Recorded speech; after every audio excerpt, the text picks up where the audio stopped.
The quantum arrays on Titan Station hummed with an eerie resonance as Commander Sarah Chen stared at the holographic display. The message was clear and its implications terrifying. The Carax Empire, a species of silicon-based life forms known for their ruthless expansion, had set their sights on the Solarian homeworld. How long? Chen asked, her voice steady despite the weight of the situation. Dr. Marcus Rivera, the station's lead quantum physicist, manipulated the hologram with practiced gestures. 3 weeks at their current velocity. The Carax fleet consists of over 300 vessels, each capable of reducing a continent to ash.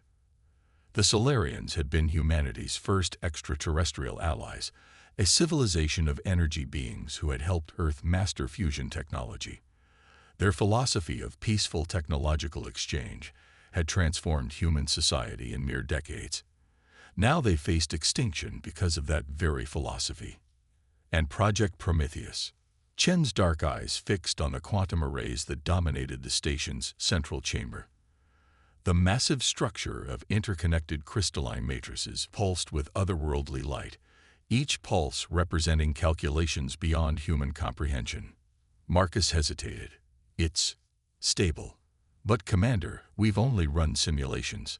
The actual effects of quantum probability manipulation on this scale are theoretical at best. We could end up collapsing half the solar system.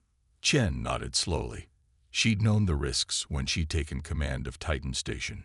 Humanity had spent the last 5 years preparing for this moment, pouring resources into the most ambitious weapon system ever conceived. Project Prometheus wasn't just a weapon. It was an attempt to harness the fundamental forces of reality itself. "Show me the latest test results," she ordered. The hologram shifted, displaying a cascade of data. The quantum arrays had been designed to alter probability fields, essentially changing the odds of certain quantum events occurring. In theory, they could make the impossible not just possible, but inevitable. "We've achieved localized probability manipulation in a sphere roughly 10 kilometers in diameter," Marcus explained. "Within that sphere, we can essentially rewrite the laws of physics, but the power requirements are astronomical and maintaining stability." A warning klaxon cut him off. Lieutenant Kai Wong burst into the chamber, his usually composed features tight with concern. "Commander, we're detecting quantum signatures at the edge of the system. The Carax aren't waiting. They're using their mass accelerators to tear open spacetime. They'll be here in hours, not weeks." Chen's mind raced through options, each worse than the last. The Earth Defense Fleet was scattered across 3 systems, protecting vital colonies. The Solarians, for all their advanced technology, were peaceful to the point of defenselessness. Humanity had promised to protect them, and now that promise would be tested. "Dr. Rivera," Chen said, her voice carrying the weight of command. "How quickly can we bring Prometheus online?" "You can't be serious," Marcus protested. "We haven't even completed the containment protocols. If we activate it now, the Carax are coming to exterminate our allies because we dared to help them evolve beyond warfare," Chen interrupted. "They want to make an example of the Solarians to show the galaxy the price of cooperation with humanity. I'm not asking if it's safe, Doctor. I'm asking if it's possible." Marcus stared at the quantum arrays, their crystalline structures seeming to pulse in sync with his racing thoughts. "We'd need to modify the containment field on the fly, adapt to quantum fluctuations in real time. It would require a direct neural interface with the system, which would kill the operator," Chen finished. The room fell silent save for the constant hum of the arrays. "I'll do it," she said finally. "Begin the preparations." "Commander." Kai stepped forward. "Regulations require me to remind you that sacrificing yourself is necessary," Chen cut him off. "The neural interface needs someone who understands both the tactical situation and the theoretical framework. I've studied every aspect of this project for 5 years. It has to be me." As her crew scrambled to prepare, Chen walked to the observation dome.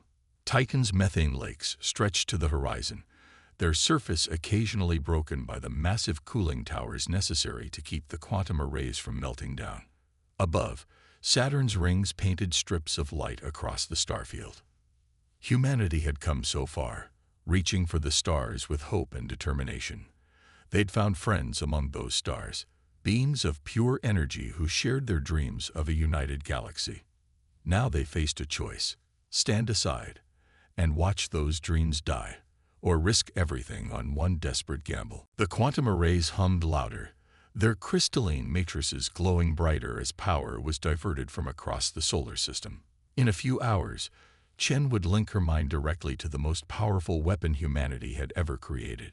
She would likely die in the process, but if she succeeded, she would change the very nature of warfare. As she watched the stars, Chen smiled grimly. The Caracs thought they understood humanity, violent primates who needed to be put in their place. They were about to learn that humanity's greatest weapon wasn't their technology or their determination. It was their willingness to sacrifice everything to protect those who couldn't protect themselves. The neural interface chamber resembled a cocoon of light, quantum filaments weaving patterns too complex for the human eye to follow. Dr. Marcus Rivera's hands trembled slightly as he made the final adjustments to the connection ports that would link Commander Chen's consciousness directly to Project Prometheus. The Carax fleet has breached the Kuiper Belt, Lieutenant Wang reported from his station. 327 ships, including what appears to be their new World-Breaker-class dreadnought.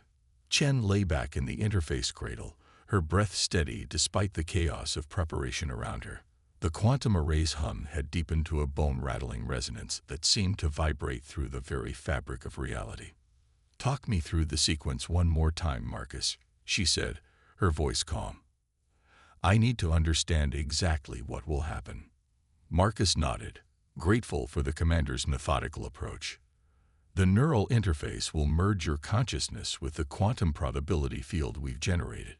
You'll essentially become a quantum observer on a massive scale. Your thoughts, your intentions, will help shape which quantum possibilities become reality within the field. And the risks? Beyond the obvious." Marcus managed a weak smile. The human mind wasn't meant to perceive quantum superposition. You'll be trying to comprehend and influence countless possible realities simultaneously. The psychological impact alone could drive me insane, Chen finished. But that won't matter as long as I complete the mission first. A new alarm blared through the station. "Commander," Wang called out, "we're detecting quantum wake signatures. The Caracs are using their mass accelerators to tear open spacetime. They'll reach Titan in less than 30 minutes. Chen closed her eyes for a moment, centering herself. "Begin the interface sequence." Marcus hesitated for just a second before initiating the program. The quantum filaments around Chen began to glow brighter, their light pulsing in rhythm with her heartbeat. Tiny needles of pure energy extended from the cradle, piercing her skull at precisely calculated points. The pain was immediate and overwhelming, but Chen had been prepared for it. What she hadn't been prepared for was the sensation that followed. The feeling of her consciousness expanding, stretching across space and time like a soap bubble being blown to impossible proportions. She could see everything. Every quantum possibility, every potential future branching out before her like an infinite fractal pattern. She saw versions of reality where the Carax fleet arrived and destroyed everything she held dear, versions where they never came at all, versions where humanity had never reached for the stars. Neural interface stable. Marcus's voice seemed to come from everywhere and nowhere. Quantum field is responding to her consciousness. Power levels are approaching critical threshold. Through the quantum haze, Chen focused on the approaching Carax fleet. She could see them clearly now, their ships cutting through space-time like knives through fabric. Their technology was beautiful in its way, all crystalline angles and geometric precision. The silicon-based Carax valued order above all else, which was why they found humanity's chaotic nature so offensive. "Commander," Wang's voice penetrated her expanded awareness. "The Caracs are broadcasting a message to all frequencies." Chen didn't need to hear it. She could see slash feel slash know their intentions across quantum space. The Carax hadn't come merely to destroy the Solarians. They had come to make a statement about the natural order of the universe, that some species were meant to rule, and others to serve or die. With tremendous effort, Chen focused her fractured consciousness on Project Prometheus's core function. The quantum arrays responded, their energy outputs spiking as they began to alter probability fields around the Carax fleet. "My God," Marcus whispered, watching the readings. "She's actually doing it. She's changing the quantum probability matrix of space-time itself." The Carax ships began to encounter impossibilities. Quantum events that should have had a 1 in trillion chance of occurring began happening simultaneously across their fleet. Drive systems that had been functioning perfectly suddenly found themselves occupying quantum states where they had already failed. Weapons that were primed to fire discovered they existed in realities where they had never been built. The silicon-based minds of the Carax reeled in confusion as causality itself seemed to break down around them. Their perfectly ordered universe was dissolving into chaos, and there was nothing their technology could do to stop it. But Chen wasn't finished. Through the quantum interface, she could see deeper patterns, fundamental forces that even the Carax didn't understand. With the last remnants of her sanity, she reached for them, knowing that what she was about to attempt would likely destroy her mind completely. "Power levels are beyond critical," Marcus shouted. "The quantum arrays are starting to destabilize." "The Carax fleet," Wang reported, his voice filled with awe. They're breaking apart at the quantum level. It's like they're being unwritten from reality itself." In the neural interface cradle, Chen's body convulsed as her consciousness grappled with forces no human was meant to comprehend. Blood trickled from her nose, her ears, her eyes, but still she maintained her focus on the quantum probability field. The Carax flagship, a massive crystalline structure that had destroyed countless civilizations, began to shift through quantum states so rapidly that it appeared to exist in multiple realities simultaneously. Its crew, their silicon-based minds unable to process what was happening, experienced every possible version of their own deaths at once. "We need to shut it down," Marcus yelled. "The feedback is going to kill her." "No." Chen's voice emerged from the quantum filaments themselves, distorted and strange. "Not until they understand. Not until they learn." Through the quantum field, she sent a message to the remaining Carax ships, not in words or data, but in pure quantum probability. She showed them futures where their empire crumbled, where their certainty in their own superiority led to their extinction. She showed them the true power of the chaos they so feared, the power of possibility itself. The Carax fleet, or what remained of it, began to retreat. Their perfectly ordered formations dissolved into panic as ships jumped blindly into quantum space, fleeing from the weapon that had turned their own understanding of reality against them. In the neural interface chamber, Chen's consciousness began to fade. She had done what needed to be done, but the price had been higher than even she had anticipated. As the quantum filaments retracted from her skull, her last thought was a hope that the sacrifice had been worth it. The Carax would return one day, she knew. But when they did, they would face a humanity that had learned to wield chaos itself as a weapon.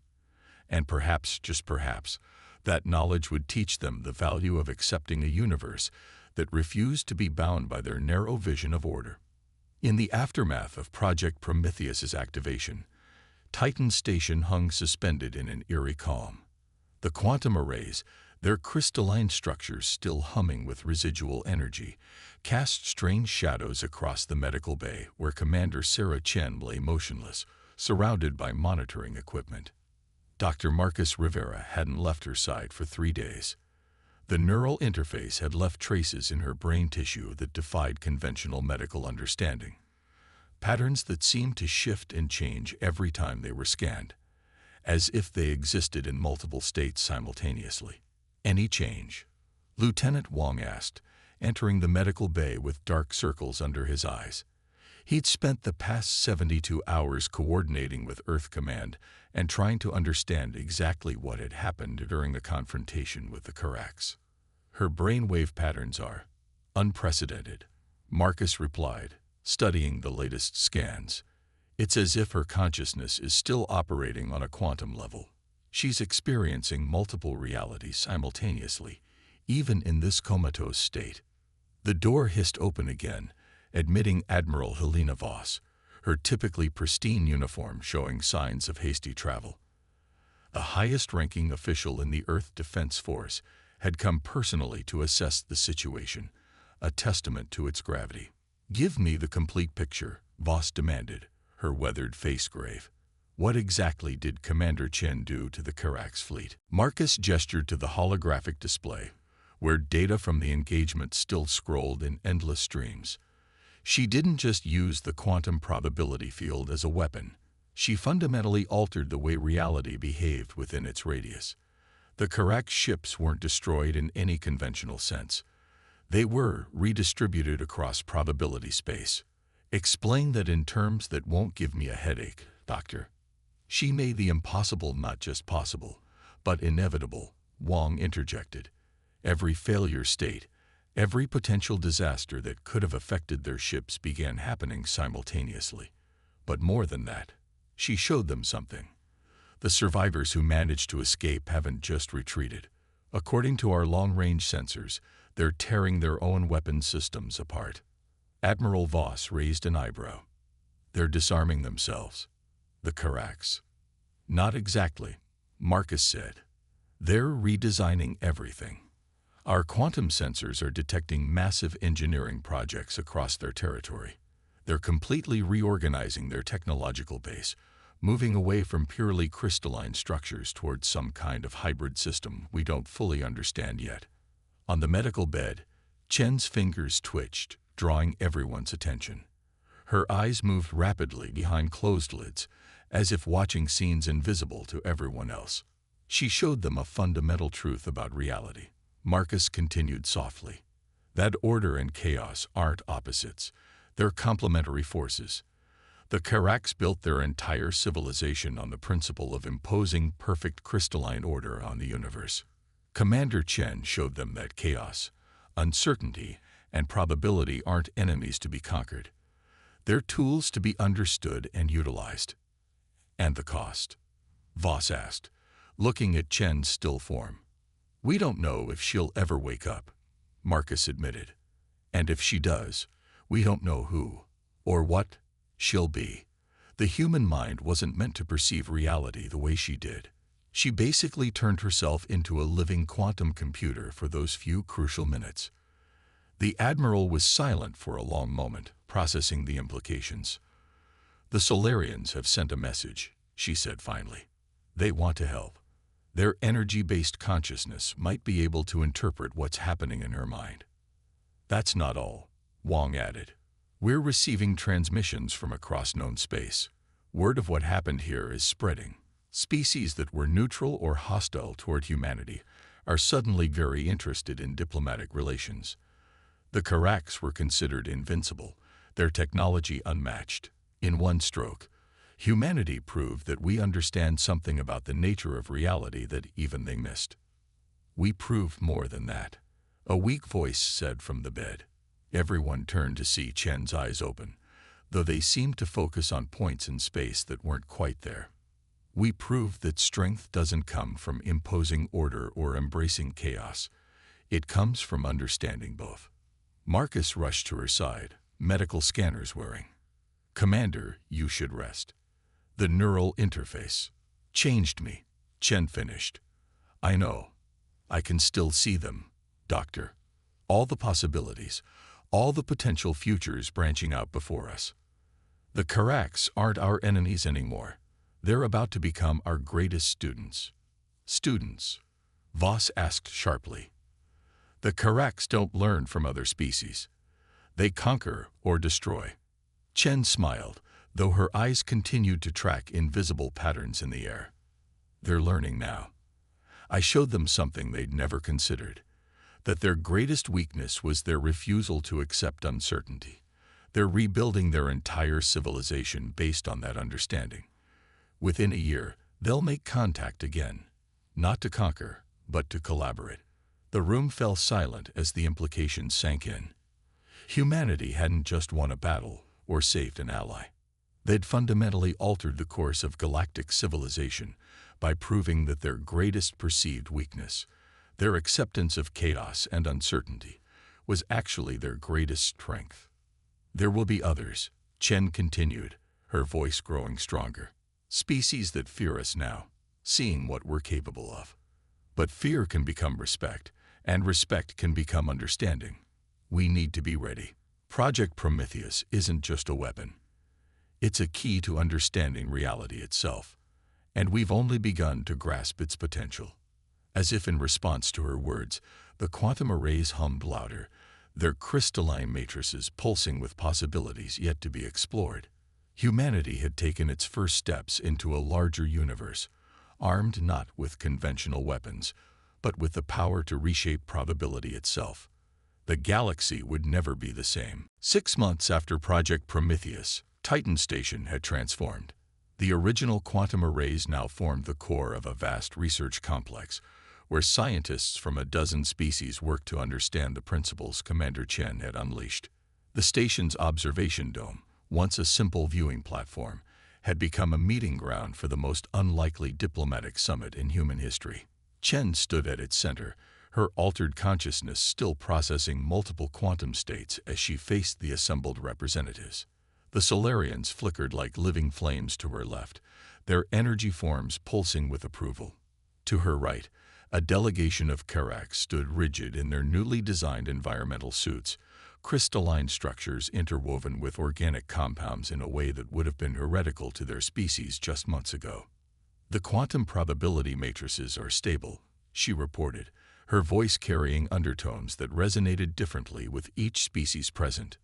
We're ready to begin the first controlled test of collaborative quantum engineering. Above the station, Saturn's rings shimmered with new purpose. Hidden among the ice and rock were thousands of quantum resonators, built through a partnership between human ingenuity, Solarian energy manipulation, and Karax crystalline technology. Together, they formed the largest quantum computer ever conceived. This is unprecedented. First Speaker Karax of the Karax delegation observed, their crystalline voice modulated through their hybrid suit. 6 months ago, we came to destroy. Now we build together. The probability of such a change was infinitesimal. Chen finished, smiling, until we made it inevitable. Dr. Marcus Rivera, now heading the Joint Research Initiative, brought up a holographic display of the solar system.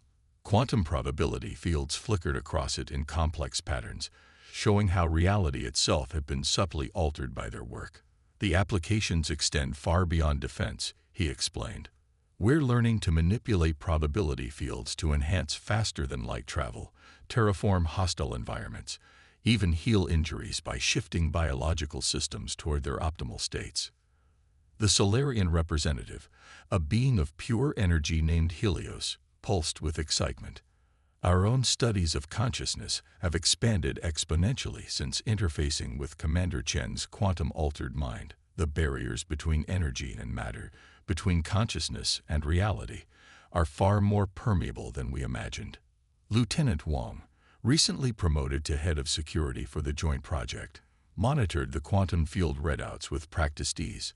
The same technology that had once been used to unmake a Karax fleet was now being used to remake the very fabric of space-time, strengthening it against natural deterioration. We're detecting quantum wake signatures at the edge of the system, he reported. The Centaurian Empire's delegation is arriving. Chen nodded, unsurprised.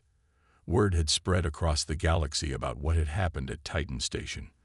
The Centaurians, traditionally isolationists, had been among the first to recognize the implications. A species that could manipulate quantum probability itself was one that could not be ignored. They're not here to threaten or demand, Chen said, reading quantum possibilities that stretched into the future. They're here because they've seen what cooperation can achieve. The age of single-species dominion is ending. The future belongs to those who can combine their strengths. The Carax delegation shifted uncomfortably at this. Their society was still adjusting to the radical changes in their worldview. Our philosophers still struggle, Crix admitted. For millennia, we sought to impose perfect order on an imperfect universe. Now we must accept that imperfection, chaos itself, is essential to progress. Not chaos, Chen corrected gently. Possibility. What you call chaos is simply the universe's way of exploring every potential outcome. Humanity didn't master this power because we were stronger or smarter. We mastered it because we never stopped asking, what if? The quantum arrays hummed in harmony with her words, their crystalline structures pulsing with energy that existed in multiple states simultaneously. Through her quantum-enhanced consciousness, Chen could see the probable futures branching out before them. Most led to unprecedented cooperation and advancement. Some led to conflict and destruction. But all of them led to change. The Centaurian ship is requesting docking clearance, Wang announced. Their quantum signature matches the profile we provided. They've already begun adapting their technology to be compatible with the joint project. Grant them clearance, Chen ordered, and prepare the quantum synchronization chambers. It's time to show them what we've learned about the true nature of reality. As the massive Centaurian vessel approached the station, its hull gleaming with its own version of quantum technology, Chen reflected on how far they'd come. Humanity had faced extinction and emerged not just survived but transformed. They had turned enemies into allies, fear into curiosity, and chaos into possibility. The quantum arrays pulsed again, stronger this time, as if acknowledging the weight of the moment. In the space around Titan Station, reality itself seemed to hold its breath, waiting to see what this unprecedented gathering of species would achieve. The future was uncertain, and that was exactly how it should be. 1 year after the activation of Project Prometheus, the quantum arrays that had once been humanity's ultimate weapon had become something far more profound. Titan Station, now expanded to nearly triple its original size, pulsed with the combined energy of technologies from across the galaxy. In the central chamber, now dubbed the Nexus, Commander Sarah Chen faced her most ambitious challenge yet. Her quantum-altered consciousness stretched across probability space, touching minds both organic and crystalline, energy-based and silicon. The Carax, the Solarians, the Centaurians, and a dozen other species had gathered for what would either be their greatest achievement or their most catastrophic failure. Quantum coherence at 98%, Dr. Marcus Rivera announced, his voice steady despite the tension. The holographic displays around him showed the largest probability field ever attempted, a sphere of altered reality that would encompass the entire Saturnian system. The Carax arrays are synchronized, Crix reported, their crystalline form now permanently modified to interface directly with quantum systems. Our calculations confirm the commander's probability mappings. Chen hardly needed the confirmation. In her expanded state of consciousness, she could see/feel/know the quantum potential swirling around them. What they were attempting went beyond weapons, beyond defense, beyond even cooperation. They were about to rewrite the fundamental rules of how species could interact with reality itself. Solarian energy matrices are aligned. Helios pulsed, their flame-like form interweaving with the quantum field. We stand ready to channel a consciousness surge. Lieutenant Wang, now Colonel Wang, monitored the security feeds showing hundreds of ships from dozens of species gathered at safe distance to witness the attempt. All observation vessels are in position. The galaxy is watching, Commander. Chen smiled, though her eyes remained fixed on points in spacetime that only she could perceive. They're about to see something that will change everything. Initiate the quantum cascade. The arrays hummed to life, their crystalline structures vibrating in frequencies that existed in multiple states simultaneously. The Carax technology amplified the field, the Solarian energy matrices stabilized it, and human ingenuity guided it. Reality itself began to shift. My God, Marcus whispered, watching the readings. It's working. The quantum field is self-sustaining. Through her enhanced perception, Chen could see what they had created. A bubble of space-time where probability itself was fluid, where the barriers between species began to dissolve. Inside this field, a Carax could experience consciousness as a Solarian did. A human could process reality through crystalline computing, and energy beings could touch the physical world. "The convergence is stable," she announced, her voice carrying harmonics that each species heard in their own way. "We've done it. We've created a space where the fundamental nature of consciousness and reality can be shared across all forms of life." The implications were staggering. This wasn't just technological advancement. It was the next step in evolution, a way for different forms of life to truly understand each other by experiencing existence through each other's perception of reality.